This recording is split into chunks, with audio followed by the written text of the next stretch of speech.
आज की पहली थ्योरम है the characteristic of a integral domain is either zero और a prime number. Characteristic integral domain का या तो जीरो होगा या फिर एक प्राइम नंबर। तो ये थ्योरम आपको करनी है यहाँ पर प्रूव। तो कैसे प्रूव करेंगे? Suppose D is an integral domain. मान लेते हैं डी यहाँ पर क्या है? Integral domain. और एक एलिमेंट ले लेते हैं ए जो कि नॉट इक्वल टू जीरो है, बिलोंग्स टू डी। इसके बाद if order of A is equal to zero, तो सबसे पहले हम यहाँ बात करेंगे जीरो के लिए और फिर नॉन जीरो के लिए। ठीक है, तो जीरो के लिए अगर मान लेते हैं कि ऑर्डर ए का जीरो है तो characteristic of A D is zero. अब करेक्टरिस्टिक की बात हम पहले ही कर चुके हैं कि ए को कितनी बार ऑपरेट करें कि वो जीरो आ जाए। तो ए को अगर जीरो बार ऑपरेट करें तो वो जीरो आ जाएगा, तो इसका मतलब उसका करेक्टरिस्टिक क्या होगा? जीरो। तो ये तो हमारे यहाँ पर जीरो के लिए प्रूव हो गया। उसके बाद हम प्रूव करेंगे कि अगर वो जीरो नहीं है तो प्राइम नंबर होगा।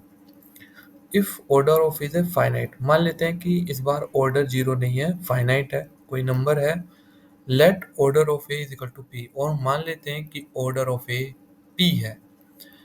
Then the characteristic of D will be P, तो उसका करेक्टरिस्टिक भी क्या हो जाएगा? P.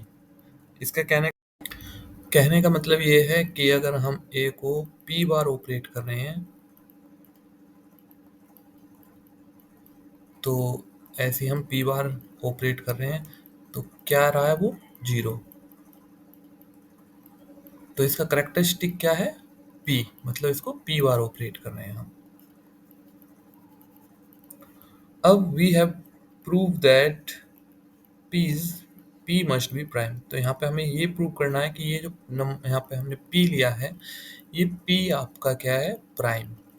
Suppose P is not a prime, तो हम यहाँ पे उल्टा मान के चलेंगे कि मान लेते हैं कि पी प्राइम नहीं है। लेट अगर पी प्राइम नहीं है तो P is equal to P one to P two. तो पी को हम उसके प्राइम फैक्टर में लिख सकते हैं जो कि है P one into P two, where P one not equal to one, P two not equal to one. जाहिर सी बात है पी वन पी टू यहाँ पर इक्वल वन के इक्वल नहीं होंगे, and P one small than P, also P two small than P. मान लेते हैं कि ये नंबर पी आपका है 6। ठीक है, अगर ये प्राइम नंबर नहीं है पी, तो 6 माने तो 6 को हम 3 इंटू टू उसके प्राइम फैक्टर में तोड़ सकते हैं। अब यहाँ पे पहली बात तो ये दोनों आपके 1 नहीं होंगे क्योंकि प्राइम नंबर की डेफिनेशन के अकॉर्डिंग तो 1 नहीं होंगे। दूसरा, यहाँ पर ये 6 से दोनों नंबर छोटे होंगे, तो वही बात यहाँ पर इस लाइन में बोली है। Since D is an integral domain, therefore the product of two non-zero element of D cannot be equal to 0। अब हमें पता है कि इंटीग्रल डोमेन में कितनी प्रॉपर्टीज होती हैं? 11। 8 तो आपकी रिंग की और 3 आपकी इसकी अलग होती हैं, और लास्ट होती है कि ए बी अगर आपका 0 है तो इसका मतलब या तो आपका ए 0 है या फिर बी। तो वही यहाँ पर हमने रिजल्ट यूज किया है। Now since D is an integral domain, therefore the product of two non-zero element। तो अगर हम नॉन जीरो एलिमेंट का प्रोडक्ट कर रहे हैं तो वो कभी भी जीरो के इक्वल नहीं होगा, क्योंकि जीरो तभी होगा या तो ए जीरो हो या फिर बी जीरो। तो A not equal to zero, इसका मतलब A square not equal to zero. Now is an integral domain, ठीक है, two non zero element are of same order. तो यहाँ पे एक रिजल्ट यूज किया है हमने कि अगर डी आपका इंटीग्रल डोमेन है तो दो नॉन जीरो एलिमेंट का ऑर्डर क्या होगा? सेम होगा। तो मतलब ए का भी ऑर्डर पी है तो ए स्क्वायर का भी ऑर्डर क्या होगा? पी। तो यहाँ पे एक रिजल्ट है ये छोटा सा, वो हमने यूज किया है। तो अगर आपका ऑर्डर ए स्क्वायर का पी है तो हम इसको इस तरह से लिख सकते हैं, मतलब p into A square equal to zero. अभी मैंने आपको बताया था क्या होता है ऑर्डर, मतलब कि उसको उतनी बार ही ऑपरेट करना, मतलब ए स्क्वायर को p बार ऑपरेट करना। ठीक है, इस तरह से p टाइम्स। तो ये यहाँ पे इसका मतलब है, तो मतलब a को हम इस तरह से भी लिख, इसको हम इस तरह से भी लिख सकते हैं, P A square equal to 0, अगर ये इसका ऑर्डर है। अब p है क्या? p देखिए, ये है p is equal to P one into P two, तो p को हमने यहाँ पे रिप्लेस कर दिया P one into P two से। अब इसका मतलब ये है यहाँ पर कि इसको हम इस तरह से लिख सकते हैं, A square up to P one into P two terms. मतलब अगर हम p मान के चल रहे थे 6, और 6 को हम लिख सकते हैं 3 इंटू 2, तो मतलब a इंटू कितना, 3 इंटू 2। ये एग्जाम्पल लिया मैंने यहाँ पर ताकि आपको अच्छे से समझ में आए, 3 इंटू 2, यही मतलब है यहाँ पे इतनी टर्म। अब हम क्या करेंगे, ये आपका P2 है। अब P1 को A के साथ, यहीं से देख लेते हैं इसको, P1 को एक एक यहाँ पे A को, A स्क्वायर को इस तरह से लिख सकते हैं। तो एक A हमने P1 के साथ ले लिया, एक A हमने P2 के साथ ले लिया। तो ये आ गया आपका यहाँ पर। अब या तो ये आपका 0 होगा या फिर ये आपका 0 होगा, ठीक है, तभी ये आपका यहाँ पर 0 होगा। किसकी डेफिनेशन से? कि क्योंकि हमें पता है कि D क्या आपका इंटीग्रल डोमेन। तो अगर ये दोनों का प्रोडक्ट 0 आ रहा है तो इसमें से कोई एक तो आपका पक्का 0 है। ए तो यहाँ पर 0 है नहीं, और आपका P भी 0 नहीं है, ठीक है। यहाँ पर आपका ए भी 0 नहीं है और P1 P2 भी 0 नहीं है, but P1 less than P, ठीक है, and P2 less than P, also P is the least positive integer such that P into 0। तो यहाँ पर ये कंडीशन तभी फुलफिल हो पाएगी जब आपका क्या हो, P खुद एक प्राइम नंबर हो। तो इस तरह से ये आपकी थ्योरम यहाँ पर होती है प्रूफ। तो ये क्वेश्चन है, prove that the set of rational number with to operation defined by is a field. तो यहाँ पर आपको प्रूव करना है कि सेट ऑफ रेशनल नंबर जिस पर कि ये दो ऑपरेशन लगे हैं ये फील्ड है। तो फील्ड प्रूव करने के लिए सबसे पहले आप रिंग की 8 प्रॉपर्टी प्रूव करोगे, प्लस फील्ड की जो 3 प्रॉपर्टी हैं उनको प्रूव करोगे। तो चलिए स्टार्ट करते हैं प्रूफ। सबसे पहले क्लोजर प्रॉपर्टी। तो closure property, let A B belongs to I. तो यहाँ पर हम सेट से दो एलिमेंट उठा लेते हैं, ए और बी। देन तो यहाँ पर ऑपरेशन लगाते हैं। अब आपको पता है कि ये भी जो रेशनल नंबर है उसमें प्लस माइनस एडिशन वगैरह सब वो क्लोज्ड होता है। ये आपका जो रिजल्ट आएगा ये इसी सेट का मेंबर होगा। तो I is closed with respect to operation star. Next है एसोसिएटिविटी। एसोसिएटिविटी भी यहाँ पर हम प्रूव कर देंगे, ठीक है, ए स्टार बी स्टार सी।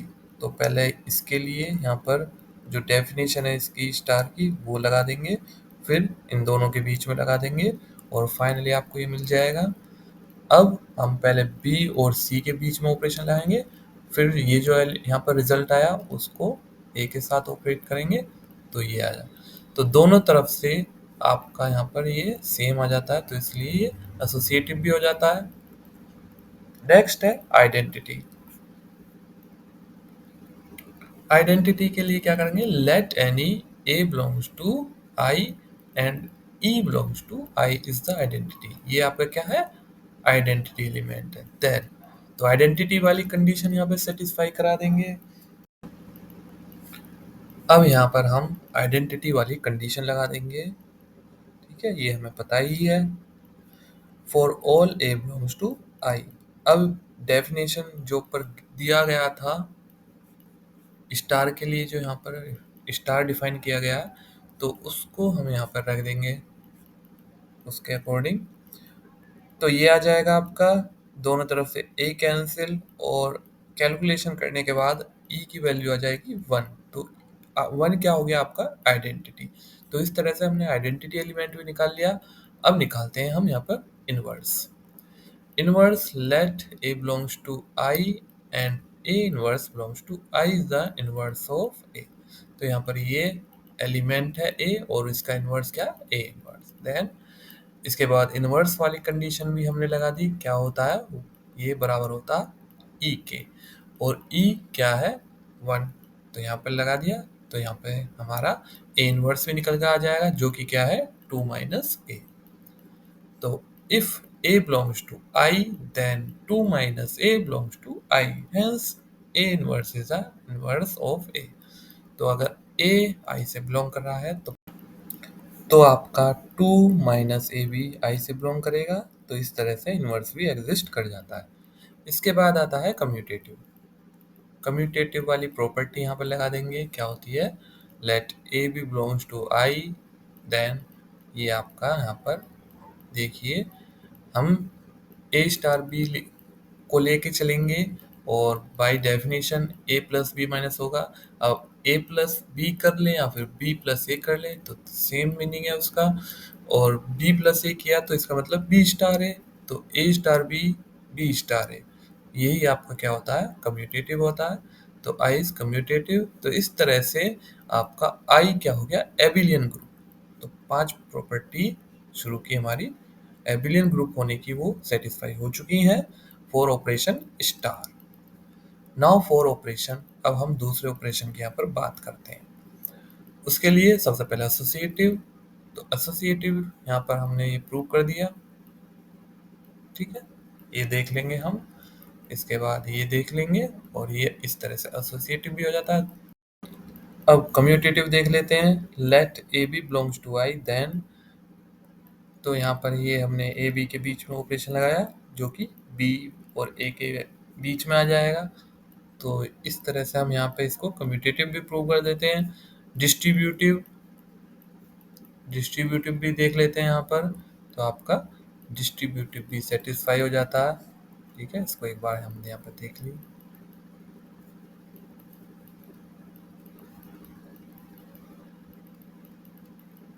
ये आपका ए है। तो इस तरह से डिस्ट्रीब्यूटिव लो भी होल्ड हो जाता है यहाँ पर। फिर आइडेंटिटी, अब आइडेंटिटी भी देख लेते हैं, ई डैश मान लेते हैं आइडेंटिटी, ठीक है। दूसरे ऑपरेशन के लिए, पहले ऑपरेशन के लिए तो हमने ई मान लिया था, इसके लिए हम ई डैश मान लेंगे जो कि आई से बिलोंग करता है, और आइडेंटिटी वाली कंडीशन लगा लेंगे for all A belongs to I. फिर जो ऑपरेशन की डेफिनेशन थी उसको अप्लाई कर देंगे, यहाँ से जो हमारा आइडेंटिटी एलिमेंट है वो निकल के आ जाएगा जो कि है 0। तो 0 is the identity element for operation, ये जो आपको दिया था not, and the unity element of this ring with unity, ठीक है। यहाँ पर यूनिटी भी आ जाएगा, 1 भी है आपका इस ग्रुप में। तो देखा जाए तो फील्ड की सारी प्रॉपर्टी यहाँ पर सेटिस्फाई हो जाती है। तो इस तरह से ये क्या हो जाता है आपका यहाँ पर फील्ड प्रूफ।